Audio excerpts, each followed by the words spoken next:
નમસ્કાર મિત્રો, હું પરેશ ચાવડા એજ્યુ સફરમાં આપનું હાર્દિક સ્વાગત કરું છું। ચાલો આજે જોઈએ 8મી માર્ચ એટલે કે મહિલા દિન વિશેષ એક વિશેષ પ્રસ્તુતિ। મિત્રો આપને જણાવીએ કે સમગ્ર વિશ્વમાં મહિલાઓને સન્માન મળે તે માટે આ દિવસની ઉજવણી થાય છે। જોઈએ કે ભાઈ વિશ્વની અંદર જે મહિલાઓ છે એ મહિલાઓના ફાળાને આપણે અવગણી ન શકીએ। તમે અહીંયા જે ફોટોગ્રાફ જોઈ રહ્યા છો કે જેણે પોતાના ક્ષેત્રની અંદર એક આગવું પ્રદાન છે કરેલું છે। મિત્રો આગળની વાત કરીએ તો 8મી માર્ચની ઉજવણી માટે પ્રથમ વખત ઓગસ્ટ 1910માં આંતરરાષ્ટ્રીય મહિલા કોન્ફરન્સ મળેલી અને તે વખતે માત્ર એની ઔપચારિક વાત છે એ થયેલી। ત્યારબાદની વાત કરીએ તો અમેરિકામાં ફેબ્રુઆરીના છેલ્લા રવિવારે આંતરરાષ્ટ્રીય મહિલા દિનની ઉજવણી છે એ કરવામાં આવતી। ત્યાર પછી બીજી વાત કરીએ કે ભાઈ જુલિયન કેલેન્ડર સ્વીકારનાર જે રાષ્ટ્રો છે, અહીંયા આપણે લખીને બતાવું, આ જુલિયન કેલેન્ડર સ્વીકારનાર રાષ્ટ્રોએ વર્ષ 1913ની અંદર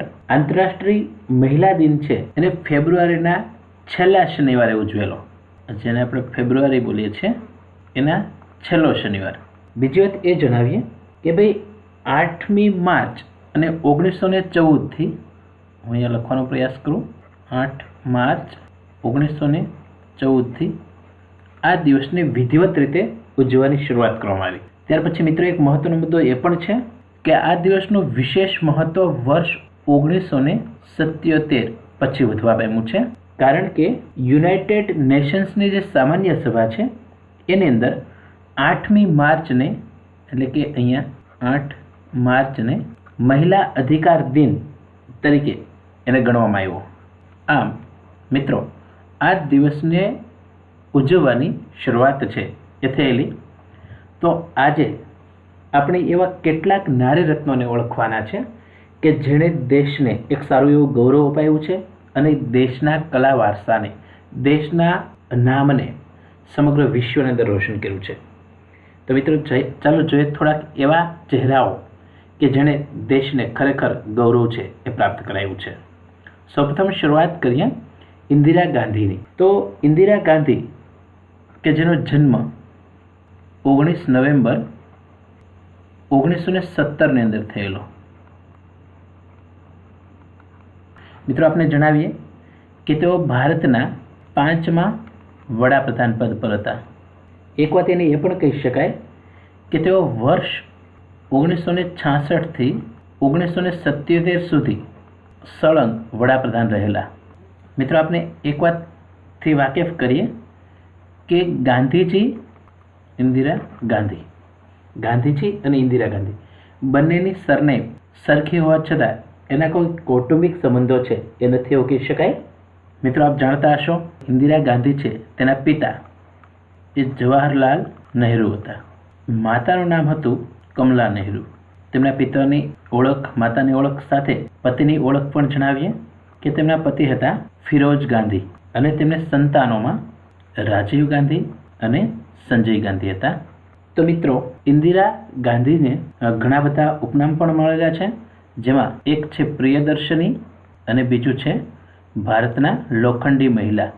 તો ભારતના સૌપ્રથમ વડાપ્રધાન પદે તેઓ એટલે કે મહિલા વડાપ્રધાન પદે તેઓ બિરાજેલા। અને એની છેલ્લી વાત કરીએ તો 31 ઓક્ટોબર, અહીંયા જણાવી દો, 31 ઓક્ટોબર અને 1984માં તેનું અવસાન થયેલું। ત્યાર પછીના એક ચહેરાને જોઈએ તો પ્રતિભા દેવીસિંહ પાટીલ। મિત્રો આ નામથી કોણ વાકેફ નહીં હોય? આજની યુવા પેઢી આ નામથી વાકેફ હશે, કારણ કે તે થોડા સમય પહેલાં જ ભારતના રાષ્ટ્રપતિ પદને શોભાવી ચૂક્યા છે। મિત્રો બીજી વાત એ પણ કરીએ કે તેઓ 25 જુલાઈ 2007ના રોજ ભારતના પ્રથમ મહિલા રાષ્ટ્રપતિ બન્યા હતા। ભારતના પ્રથમ મહિલા રાષ્ટ્રપતિ। તેની સામેના પ્રતિસ્પર્ધીની વાત કરીએ તો હતા ભૈરોવસિંહ શેખાવત। અહીંયા પ્રતિભા દેવીસિંહ પાટીલના જન્મની વાત કરીએ તો જન્મ 19 ડિસેમ્બર અને 1934। પિતાનું નામ હતું નારાયણ રાવ, તેમના પતિ દેવીસિંહ રામસિંહ આખું નામ છે, અને તેની સરનેમ હતી શેખાવત।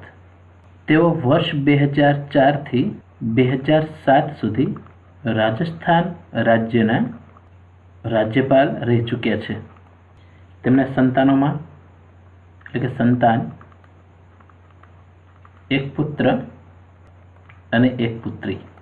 તો જે દેશના મહિલા રાષ્ટ્રપતિ તરીકે પ્રથમ વખત બિરાજેલા આ વ્યક્તિ સ્પર્ધાત્મક પરીક્ષાની દૃષ્ટિએ આને લગતા મુદ્દાઓ છે એ આવવાની શક્યતાઓ છે. તો મિત્રો, આશા રાખીએ કે તમને પ્રતિભા દેવીસિંહ પાટીલની જે માહિતી છે એ ખૂબ ઉપયોગી નીવડી શકે. ત્યાર પછીની વાત કરીએ વિજયાલક્ષ્મી પંડિત. મિત્રો, આ નામથી બધા વાકેફ હશે, કારણ કે તેણે 1953માં UN એટલે કે યુનાઇટેડ નેશન્સની અંદર ભારતનું પ્રતિનિધિત્વ કરેલું. તેઓ સંયુક્ત રાષ્ટ્રની મહાસભાના અધ્યક્ષ બન્યા છે. સંયુક્ત રાષ્ટ્રની મહાસભામાં અધ્યક્ષ બનનાર તેઓ પ્રથમ મહિલા હતા એવું કહી શકાય. મિત્રો, તેમના સામાન્ય પરિચયની વાત કરીએ તો તેમનો જન્મ 18 ઓગસ્ટ 1900ની સાલમાં થયેલો. તેમના પિતાનું નામ હતું મોતીલાલ, તેમના ભાઈનું નામ હતું જવાહરલાલ, તેમના પતિનું નામ હતું રણજીત સીતારામ પંડિત. બીજી વાત એની સાથે મહત્વની એ પણ છે કે ભારતના કેબિનેટમાં પ્રથમ મહિલા મંત્રી તરીકે તેઓ બિરાજ્યા હતા. એટલે કે પ્રથમ મહિલા મંત્રી, ભારતીય કેબિનેટની વાત કરું છું.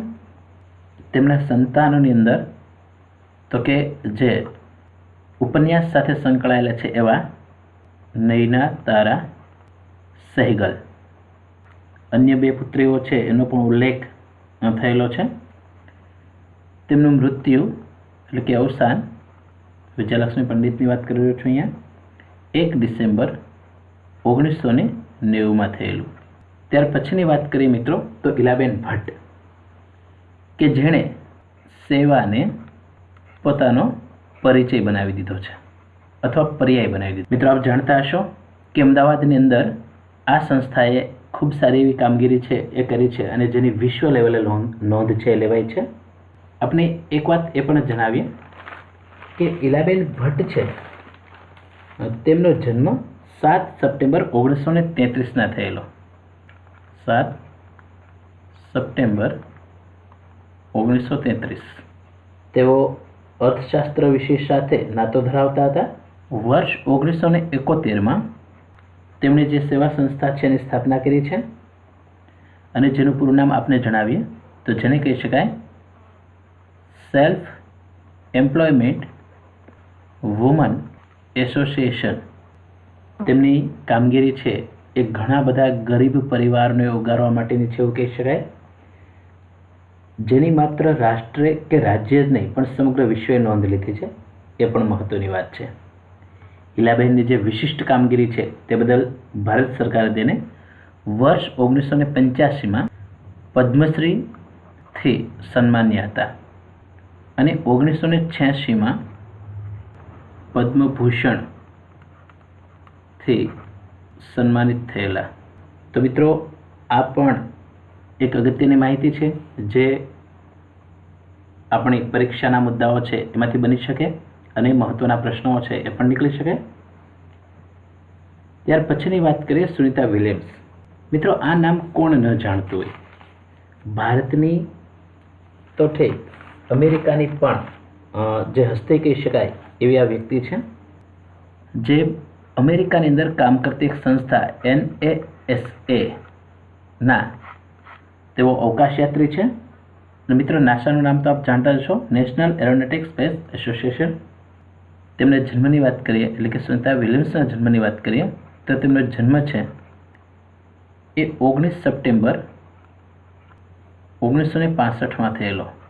મિત્રો, એક મહત્વનો મુદ્દો તેને કારકિર્દીમાં બહુ નોંધનીય છે એવું કહી શકાય અને એ છે તેઓ 321 દિવસ અવકાશમાં રોકાયેલા. સુનિતા વિલિયમ્સના પિતાનું નામ દીપકભાઈ પંડ્યા. તેમણે પણ એટલે કે સુનિતા વિલિયમ્સે પોતાની કારકિર્દીમાં ખૂબ જ મહત્વની ઊંચાઈ છે એ પ્રાપ્ત કરી છે એવું કહી શકાય. તો દીપા મલિક છે તે પેરા ઓલિમ્પિકની અંદર મેડલ મેળવનાર પ્રથમ ભારતીય છે. આજ સુધીમાં તેઓ 54 જેટલી નેશનલ ગેમ્સની અંદર તેઓ 54 જેટલી નેશનલ ગેમ્સની અંદર ગોલ્ડ મેડલ મેળવી ચૂક્યા છે અને તેઓ પાસે 13 જેટલા આંતરરાષ્ટ્રીય મેડલ છે. તેમને 29 વર્ષની વયે લકવાની બીમારી થયેલી અને બીમારી સામે સંઘર્ષ કર્યા બાદ 36 વર્ષની વયે સ્પોર્ટ્સમાં જોડાયા. તેઓ શોર્ટ પુટ પર સારું વર્ચસ્વ ધરાવે છે, જેને આપણે કહીએ છીએ ગોળા ફેંક. સરકારે તેમના પરફોર્મન્સ જોઈ અને તેમને પદ્મશ્રીથી સન્માનિત કરેલ છે. ત્યારબાદ વાત કરીએ અમૃતા પટેલની. તો આપ જાણતા હશો કે આણંદની અંદર આવેલું NDDB, જેને કહે છે national dairy development board. Amrita Patel NDDB એટલે કે નેશનલ ડેરી ડેવલપમેન્ટ બોર્ડના અધ્યક્ષ તરીકે રહી ચૂક્યા છે. તેઓએ 1965માં વેટનરી કોલેજમાંથી ઉચ્ચ અભ્યાસ છે એ બોમ્બેની અંદર કર્યો છે, એટલે કે મુંબઈની અંદર તેનો અભ્યાસ છે પૂર્ણ થયેલ છે. અમૃતા પટેલનું ડેરી ઉદ્યોગ ક્ષેત્રે સારું પ્રદાન જોઈ અને સરકાર દ્વારા વર્ષ 2001માં પદ્મભૂષણ પુરસ્કાર છે એ આપવામાં આવેલો અને 2002ની સાલમાં તેઓને પદ્મ વિભૂષણથી સન્માનિત કરાયેલા. તો ડેરી ઉદ્યોગ ક્ષેત્રેનું ખૂબ સારું પ્રદાન છે.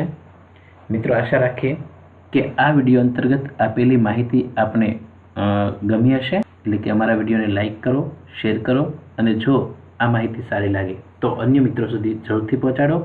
અમારી એક એજ્યુસફર નામની એપ્લિકેશન પણ છે, તો જે મોબાઈલ એન્ડ્રોઈડ ફોનની અંદર તમે ઓપરેટ કરી શકો છો અને દરરોજ કંઈક નવું જાણવાનું છે એનાથી મેળવી શકો છો. તો અમારી એપ્લિકેશન પણ ખાસ ડાઉનલોડ કરશો, જેથી કરીને આપ પણ વર્તમાન પ્રવાહની સાથે સાથે રહી શકો. તો આ વિડીયો જોવા બદલ આપનો ખૂબ ખૂબ આભાર.